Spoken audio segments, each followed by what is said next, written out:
जय माता दी मित्रों। ओम ऐं ह्रीं क्लीं चामुंडाय विच्चे। जय श्री राम, जय बजरंगबली महाराज, हर हर महादेव। ओम ह्रीं बंकामुल्की सतुष्टानं वाचं मुखं पदं स्तंभे जिह्वां किल बुद्धिमनाचे नियमं स्वाहा। मित्रों, वीडियो को अंत तक देखें, सब्सक्राइब करें और कमेंट्स बॉक्स में जय माता दी लिखें।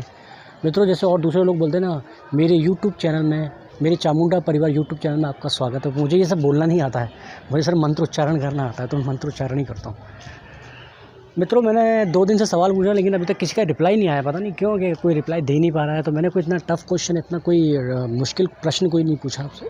बहुत आसान प्रश्न पूछा था कि शक्ति का अर्थ क्या होता है, शक्ति का मूल अर्थ क्या होता है। अब 2-3 लोगों ने लिखा है कि शक्ति माँ आदिशक्ति होती है। वो तो होती है, शक्ति का माँ शक्ति भी है, माँ कालका भी है। ये इनके पर्यायवाची शब्द हैं। पावर ले लो, ताकत ले लो, ये शक्ति के पर्यायवाची शब्द हैं। मैंने पूछा था शक्ति का मूल अर्थ क्या है। मैं बताता हूँ आपको। शक्ति का मूल अर्थ धैर्य होता है। शक्ति का मूल अर्थ होता है धैर्य। अब मैं आपको कुछ चीज़ें बताता हूँ, आप ध्यान से सुनिए कि धैर्य का कितना बड़ा हमारे जीवन में स्थान है। बिना धैर्य के हम कोई भी काम नहीं कर सकते। आप कोई सपोज़ कीजिए, मान लीजिए कि आप कोई साधना करने बैठे हैं या कोई कर रहा है, और जब तक उसके अंदर धैर्य नहीं होगा ना, तब तक वो साधना को सिद्ध नहीं कर सकता। मित्रों, क्या होता है, अब बहुत से मेरे पास कॉल्स आती हैं, पहले भी आ चुकी हैं, कि हम गुरुजी हम नवाण मंत्र कर रहे हैं, हमने 50,000 कर लिए, हमने 80,000 कर लिए, लेकिन कुछ ना अनुभव हुआ, ना कुछ कृपा प्राप्त हुई। तो ये उनकी छटपटाहट है। मतलब वो फटाफट वो उनको अनुभवों को प्राप्त करना चाहते हैं, फटाफट वो चमत्कार को देखना चाहते हैं, फटाफट वो सिद्ध करना चाहते हैं। ये धैर्य, ये आप मतलब आप ये सोचिए कि आप कर क्या रहे हो। आप जल्दबाजी कर रहे हो पूजा पाठ में। जल्दबाजी पूजा पाठ में नहीं चलती मित्रों। पूजा पाठ में हमेशा आपको धैर्य रखना ही पड़ेगा। ज़रूरी नहीं है कि आपकी जो आप साधना कर रहे हो वो आपकी पहली बार में सफल हो जाए।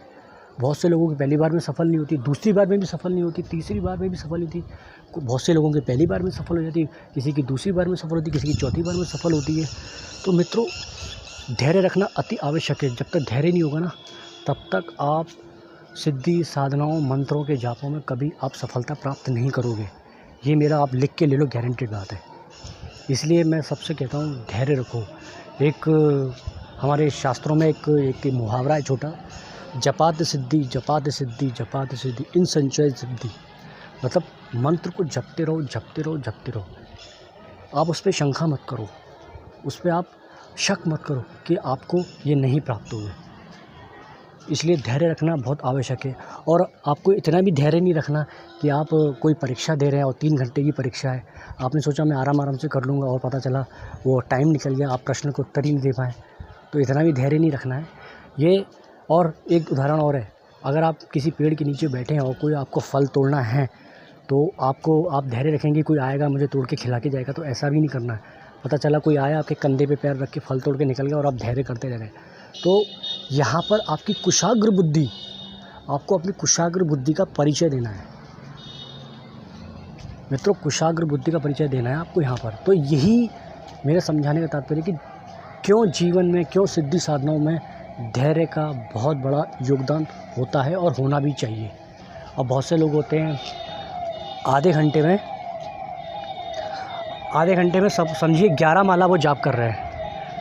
देखिए मित्रों, पुलिस आई है, लॉकडाउन, तो कुछ लोगों ने यहाँ पे लॉकडाउन कुछ घूम रहे हैं और पुलिस उनको अरेस्ट कर रही है। अच्छा है, इनको अरेस्ट करना चाहिए। लॉकडाउन का पालन नहीं करें ये लोग, फिर बाद में बीमारी फैलाते हैं। तो मैं कहाँ पर था मित्रों? हाँ, अब बहुत से लोग क्या करते हैं, आधे घंटे में उन्होंने मान लीजिए कि 11 माला जाप करते हैं, ठीक है ना। अब उनको क्या है, उनको फटाफट संख्या करनी है, फटाफट जाप करके उसको टाइम को कम करना है। तो उस आधे घंटे को क्या करेंगे, उस आधे घंटे में 16-17 मालाएँ एक्स्ट्रा, और मतलब 5-6 मालाएँ जोड़ के 16-17 मालाएँ एक्स्ट्रा करेंगे। तो इसमें आप जल्दबाजी कर रहे हो मित्रों, इसमें आप धैर्य का प्रदर्शन नहीं कर रहे हो, धैर्य का परिचय नहीं दे रहे हो। तो मित्रों, यही वजह है, आप धैर्य रखो, सिद्धि साधनाओं को करो, धैर्यपूर्वक करो, ध्यान से करो, भक्ति भाव से करो, समर्पण भाव से करो, ध्यानपूर्वक धैर्यपूर्वक करो, तो आप अवश्य इसमें सफलता प्राप्त करेंगे। इसमें कोई संशय नहीं है, कोई दिक्कत वाली बात नहीं है। बिल्कुल मस्त होके आराम से धैर्य से आप भावना से, सच्ची भावना से आप पूजा करें तो आपकी पूजा अवश्य सफल होगी। सिर्फ मेरा यही मतलब था आपसे प्रश्न पूछने का।